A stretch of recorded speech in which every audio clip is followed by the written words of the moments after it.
Hi, I'm Brandy. This is Hound Dog Hollow, and today I'm going to be doing my 2021 planner review. So I have a playlist. It is going to be in the description below about all of the planners that I reviewed in anticipation of 2021. It was quite a few. I have them all here in front of me, and I just want to talk to you really briefly about what I enjoyed, what I didn't like so much, which ones I'm taking with me, and so on before I start doing my reviews for the planners in 2022.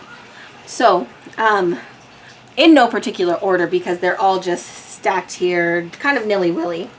I'm going to start with the biggest ones first just to kind of get them off my desk and get a little space. So, this one is Witch Tracks. I do have it in my one of my likes on my Kickstarters. It is basically like a tarot journal, really.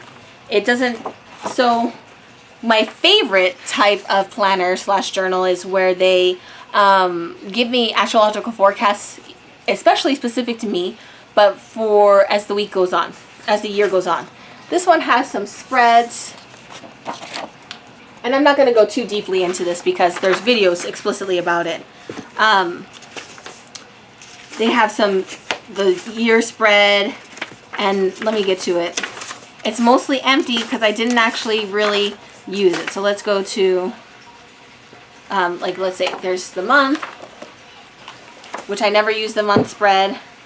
Then you do a spread for the month. They have the moon. It's very similar to Ritual, except for this one has espettes in it as well. So I will probably buy a digital version, and actually, Witch Tracks. No, if they have a digital version, I will buy a digital version. I don't know if I'm going to buy a paper one. I had meant to work on my tarot skills this last year, and I didn't.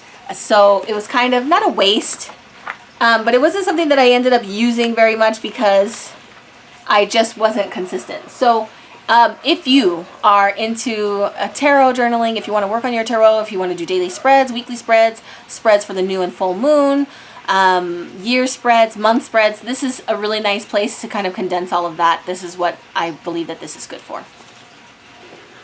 So I'm going to go to Ritual, which is extremely similar. I'm surprised that nobody squawked about it. I already purchased the Ritual for 2022. I purchased it digitally because I don't feel like this is something that I need to carry on with me. They are almost exactly the same.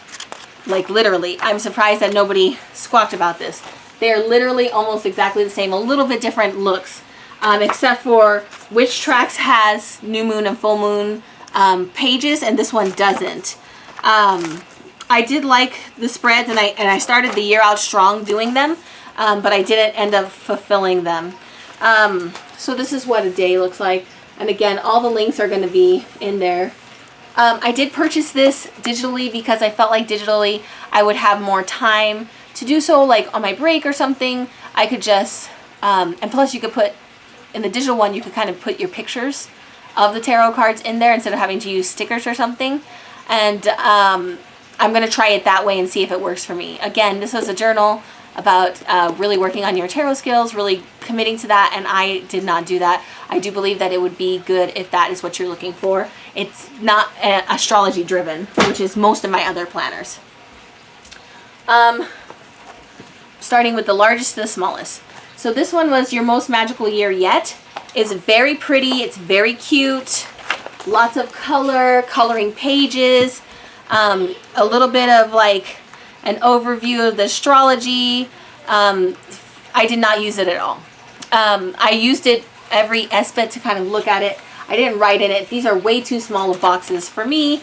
I don't color. I didn't have any time to color. So like, let's see, for November, right? It would be like All Saints Day, the first, Scorpio new moon, and then it would give you blurbs about it. The blurbs were like yay big. And just, that was really the only thing that I looked at it for. And most A lot of the times the blurbs were not something that I would use. Do I think that this is not good? No. I think that it's not suited for me. It's really good for a wishling, for a young person, for a person who's just getting into their craft, for a person who likes to color or doodle or art or journal prompt. That's more what this is. I have a lot of Virgo placements, and you have probably already guessed it, but I am all about business when it comes to my planner, and if it can't do for me, I just can't do it. So I'm not going to be purchasing this one again, unless maybe they had a super cheap Kindle version that I could just kind of flip through and look at what the forecast for the month was, or for the SBAT was. This one is my Spirit de la Lune. I've bought every single one that they've made thus far. I will probably buy this year's at their cyber sale. Absolutely beautiful, feast for the eyes. In years past, I have used it extensively, even though it only has these little tiny blocks, which I don't like. I always read this, the forecast for the week. I used to color the mandala and do more about that, but I don't anymore, just because I've been so busy. This is a really good one. It goes from the lunar cycle, so each month is basically a lunar month. It's not a calendar month. And it has like a tracker. It has where you can write your new moon intention every week. It has like a little forecast and a weekly gem and some places for writing. You know, you have your full moon has a coloring page and an intention page. There's just, you know, and it has like rituals and stuff in the beginning, for the beginning of the year, for your word of the year, for all of that stuff. It's quite nice. I do love it. I'm going to buy this year's. Whether or not I have time to use it is going to be debatable, but the nice thing is it also comes with a digital copy, and I'm going to really try to use more digital things because I have been keeping track a lot of things because I'm so busy on my iPhone calendar. So I do recommend Spirit de la Lune. It is one of the pricier ones. Let me see. This is Just a Phase Planner. It is written by my star twin, Alice in Wonderland.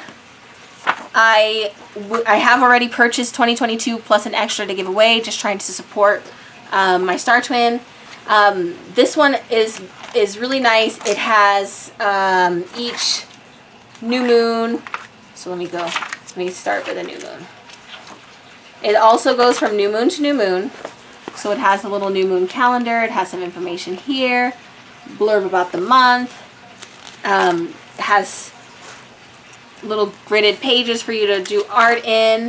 It has a mood tracker. As you can see, I haven't been writing in it. I haven't been very good about my journaling this year, despite my best intentions. The only thing that I don't like is that it's vertical, and for me, that is not how I think, but a lot of people really enjoy that. And the way that I end up using it is for the information. So I read each week's little blurb, and I read each full moon and new moon and astrological seasons blurb, and I do the prompts and things like that, and I journal about it in my book of shadows. I don't usually write in the actual book as often as I would like because I prefer horizontal orientation, and this one's vertical, but the information is good.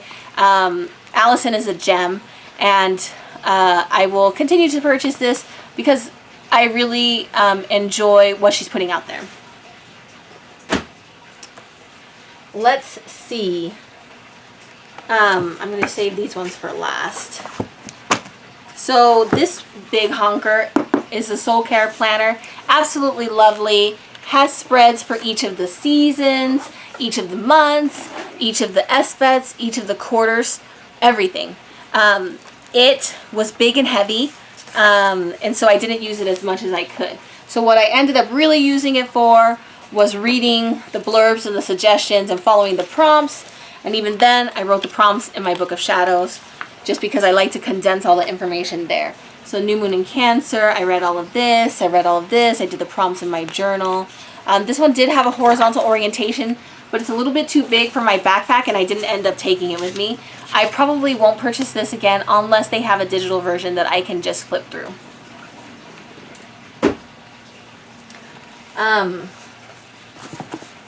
Let's do some different theme ones. So this is the Life Aligned one. These are quarterly. This was to keep track of your menstrual cycle. I actually really liked this.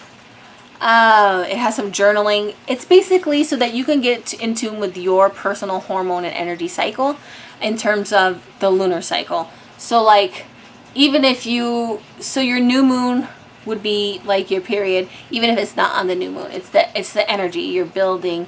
Ovulation would be a full moon, things like that. And to help you get better in tune with your cycles, when you have energy, when you need to rest, things like that, just to get to know your body, which I really am fond of. I had a really rough year with my fertility and my menstrual cycle. I had a miscarriage after years of infertility, so that was like very, very challenging. And then after a miscarriage, often you do have irregular periods, and it was too much for me to emotionally handle with already the way that I was busy.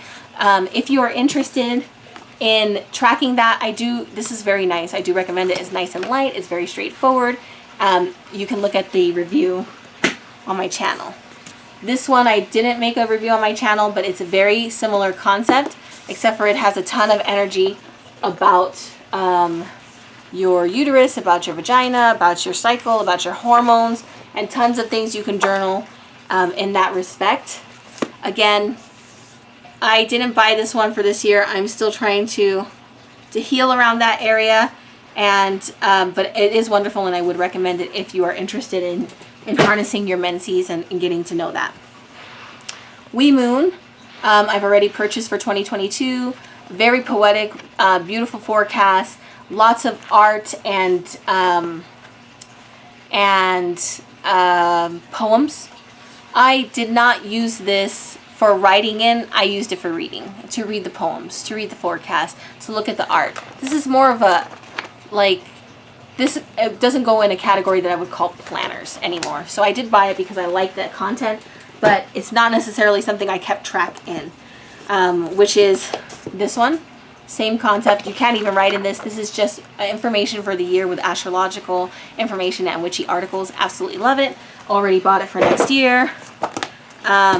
Same thing with these Llewellyn books, but themed. So this one, same concept, but herbs. Same concept, but general magic.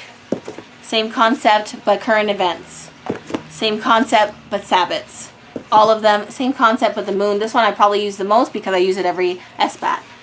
So I purchased all of those already. I've been buying them for years. I bought this Inked Goddess one. I did not use it at all. It didn't have any information that I really liked. It was very, very sparse. It was very sparse. I'm not going to buy it again. You can watch my review and just kind of see what it looks like on the inside, but it's just not for me. I've already purchased the Practical Witches 2022 Almanac. Again, this one is horizontal, which is my favorite, but it's very small, so I don't end up writing in it. But it has tons of good information, and I end up reading it. So that's also the thing. The two planners that I absolutely used the most was Moonology and Moonery. Obviously, Moonology I bought for 2022, and I'm selling it to you guys, so stay tuned for that review. It's excellent. I used it very, very frequently. And Moonery is almost the same concept, except for a completely different vibe as an astrologer, which I really appreciated. So both of these were my absolutely most used for the year, and that is all of it. So the ones that I was going to buy, I've already bought, except for I'm kind of gauging the digital copies. The ones that I wasn't going to buy, there's something for everybody, and I'm not knocking them. That's just my personal opinion. So I hope this was informative. I'm going to try and do this as a premiere so I can talk to you guys if you have questions going through, because I know this was kind of a whirlwind. But I love you guys, and I hope you have a good day.